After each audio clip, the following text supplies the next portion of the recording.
നമസ്കാരം. Third eye ന്യൂസിലേക്ക് സ്വാഗതം. രാഹുൽ മാങ്കൂട്ടത്തിലിനെ പിന്തുണച്ചതിന്റെ പേരിൽ രൂക്ഷമായ സൈബർ ആക്രമണം നേരിടുകയാണ് നടി സീമ ജി നായർ. പുരുഷന് മാത്രമായി തെറ്റ് സംഭവിക്കില്ലെന്നാണ് സീമ നേരത്തെ പറഞ്ഞിരുന്നത്. എത്ര സൈബർ ആക്രമണം ഉണ്ടായാലും നിലപാടിൽ തന്നെ ഉറച്ചു നിൽക്കുകയാണെന്നും സീമ പറഞ്ഞിരുന്നു.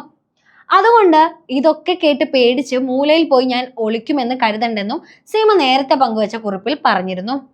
വിമർശിക്കാൻ എത്തുന്നവർക്ക് തക്കതായ മറുപടിയും സീമ നൽകുന്നുണ്ട്. എന്നാൽ ഇപ്പോൾ ഇതാ സീമയുടെ പുതിയ കുറിപ്പിന് താഴെ വന്ന വിമർശനങ്ങളും അതിനു സീമ നൽകിയ മറുപടികളുമാണ് സോഷ്യൽ ഇടത്ത് വൈറലായി മാറിയിരിക്കുന്നത്. അപ്പൊ എങ്ങനെയാ, കുറച്ച് കമന്റുകളും അതിനുള്ള മറുപടിയും കേട്ടാലോ. അനുഭവപ്പെടുന്ന ആയുസ്സിനപ്പുറത്തേക്ക് ആർക്കും ജീവിക്കാനാവില്ല. ഈ ജീവിതത്തിൽ ഒരാളുടെയെങ്കിലും സന്തോഷത്തിന് നമ്മൾ കാരണമാവുമെങ്കിൽ അതാകും ഏറ്റവും വലിയ ആത്മസംതൃപ്തി. എല്ലാവർക്കും നന്മകൾ നേരുന്നു. ഇതായിരുന്നു സീമാജി നായർ പിന്നീട് പങ്കുവെച്ച കുറിപ്പ്.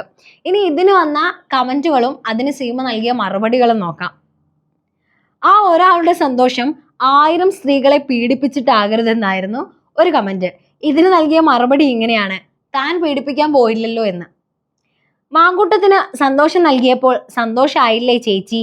ആ സന്തോഷം നൽകലിന് ചേച്ചിക്ക് എത്ര രൂപയുടെ പ്രതിഫലമാണ് കിട്ടിയത്?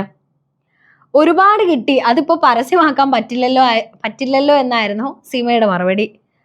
പൊത്തിൽ നിന്ന് ഇറങ്ങിയോ എന്ന പരിഹാസ കമന്റിന് നിന്റെ വീട്ടിലുള്ളവരായിരിക്കും പൊത്തിൽ ഒളിച്ചത് എന്നായിരുന്നു സീമയുടെ മറുപടി. അയ്യോ, ഇപ്പോ എന്താ ഇങ്ങനെ? എല്ലാം പെട്ടെന്ന് മാറുന്നു. അപ്പോൾ പോലീസിനെ പേടിയുണ്ട് കൊച്ചമ്മയ്ക്ക്. എന്താടാ മാറിയത്? ആർക്കാടാ പോലീസിനെ പേടിയെന്നായിരുന്നു അതിന് നൽകിയ റിപ്ലൈ. നേരാങ്ങളെ കാട്ടുകോഴി രാഹുൽ തമ്പുരാൻ ഒരു യുദ്ധത്തിന് പോയിട്ട് ഇല്ലത്തേക്ക് തിരിച്ചു വന്നില്ലേ? ഇല്ലടാ, നിന്റെ വീട്ടിൽ കയറി ഇരിപ്പുണ്ട്. ഇങ്ങനെ നീളുന്നു പോസ്റ്റിന് താഴെ വരുന്ന കമന്റുകളും അതിനുള്ള റിപ്ലൈകളും. അപ്പൊ കൂടുതൽ കമന്റും റിപ്ലൈസും വായിക്കണമെന്നെങ്കിൽ നേരെ സീമാജി നായരുടെ FB പേജിലേക്ക് വിട്ടോ.